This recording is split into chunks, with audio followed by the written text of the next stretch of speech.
Hello दोस्तों, welcome back to my channel. और आज मैं लाई हूँ आपके लिए जीएस 3 का क्वेश्चन। तो जीएस 3 प्रीवियस ईयर पीवाईक्यू हम सॉल्व करेंगे अभी। ठीक है। तो आपको मैंने पहले भी बता दिया पीवाईक्यू का सीरीज चल रहा है जिसमें मैं सारे के पीवाईक्यू को सॉल्व करूंगी और आप इससे सीखेंगे कि हाँ किस तरह के क्वेश्चन आते हैं, उसको सॉल्व करने का क्या तरीका होता है। तो इसके पहले भी मैंने कुछ वीडियो डाले हैं आंसर राइटिंग पे, आपको वो भी देखने चाहिए और ये भी देखिए।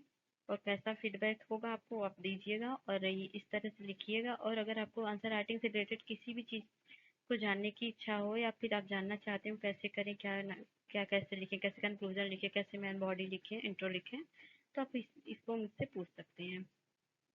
तो स्टार्ट करते हैं। तो क्वेश्चन है जीएस 3 का, भारत के सकल घरेलू उत्पाद मतलब इकोनॉमी से क्वेश्चन क्वेश्चन है कि वर्ष 2015 से पूर्व तथा वर्ष 2015 के बाद परिकलन विधि में अंतर की व्याख्या कीजिए। 150 वर्ड का क्वेश्चन है जो कि बहुत ही कम वर्ड होता है और 10 नंबर का एक क्वेश्चन है। ठीक है। तो यहाँ पर इंग्लिश में दिया है, explain the difference in the calculation method of Indian gross domestic product मतलब GDP before the year 2015 and after the year 2015। 150 word में लिखना है 10 मार्क्स। ओके। तो जीडीपी के बारे में पूछा है किस तरह के 2015 से पहले था और किस तरह से 2015 के बाद में रहा, उसके अंतर वगैरह को कंक्लूजन लिखना है। तो आगे देखते हैं हम।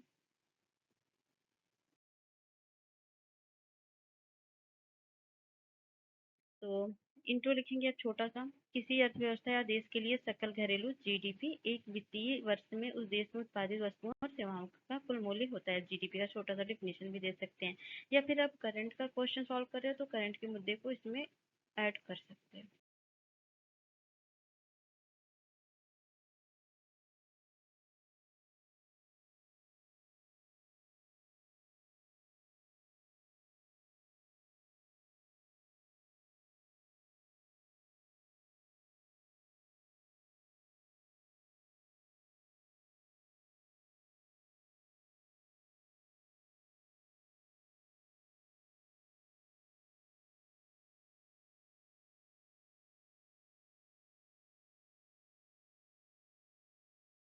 तो ठीक है, यहाँ पर हम मेन बॉडी स्टार्ट करेंगे। वर्ष 2015 के पहले जीडीपी की गणना में फैक्टर कॉस्ट का उपयोग किया जाता था। ठीक है। लेकिन कारक लागत का अर्थ है मतलब फैक्टर कॉस्ट का आप डिफिनेशन बताएंगे कि उत्पादन के सभी कारकों पर आने वाली कुल लागत मतलब कोई भी उत्पादन प्रोडक्शन हो रहा है उस पर जो लागत आती है जिसका उपयोग वस्तु एवं सेवा के लिए होता है, जिसका उपयोग जीडीपी के लिए होता है, इसमें कोई कर शामिल नहीं होता। ठीक है। इसमें कोई भी टैक्स शामिल नहीं होता है। यदि इसमें अप्रत्यक्ष कर को जोड़ दिया जाए व सब्सिडी को घटा दिया जाए तो इसका परिणाम बाजार कीमत पर जीडीपी के रूप में सामने आता है। ठीक है।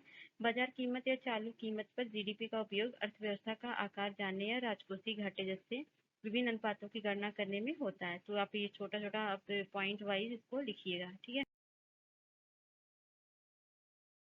और आगे लिखेंगे आप वर्ष 2015 के बारे में, जनवरी के अंत में जीडीपी गणना के एक नए तरीकों को स्वीकार किया गया। अब सकल मूल्य वर्धन मतलब जीवीए का उपयोग जीडीपी की गणना में होता है।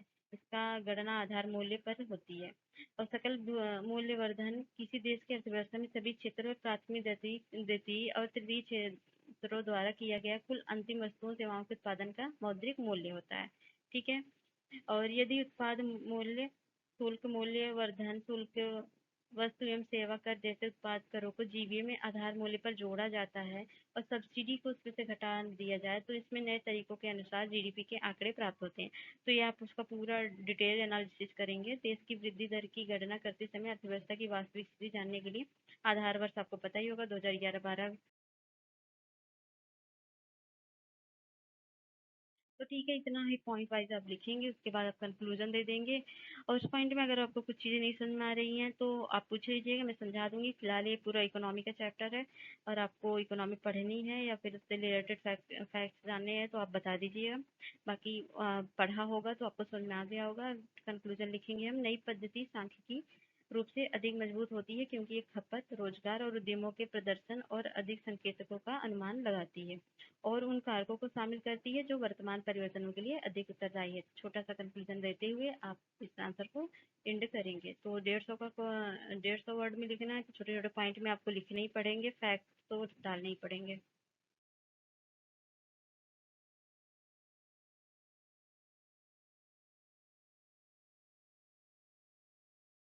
ठीक है, आपको ये आंसर कैसा लगा आप ज़रूर बताइएगा। Thanks for watching. और हाँ, आपके लिए और भी सारे आंसर राइटिंग का आंसर लिस्ट दिया गया है, जो कि वीडियोस में आप जाके प्लेलिस्ट में चेक कर लीजिएगा या वीडियो में आप देख लीजिएगा, आपको चीज़ें मिल जाएंगी। ठीक है, आप सीखते रहिए और शेयर करते रहिए, लोगों को भी इसको फैलाइए, बताइए लोगों को आंसर राइटिंग करने का तरीका यहाँ सिखाया जा रहा है। बाकी चीज़ें आप पे डिपेंड कर रही हैं, आप क्या कर रहे हो। ठीक है, और सपोर्ट करिए। Thank you.